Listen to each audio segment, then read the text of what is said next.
Дорогие коллеги, много лет наша фирма сотрудничает с фирмой «Камин». Нам это очень полезно и интересно, и очень приятно.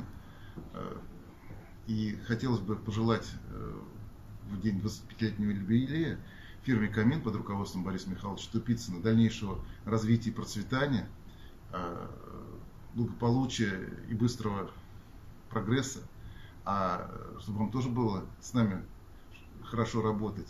А всем сотрудникам, коллективу хотел пожелать, как обычно, счастья в работе, чтобы этому помогали успехи в личной жизни.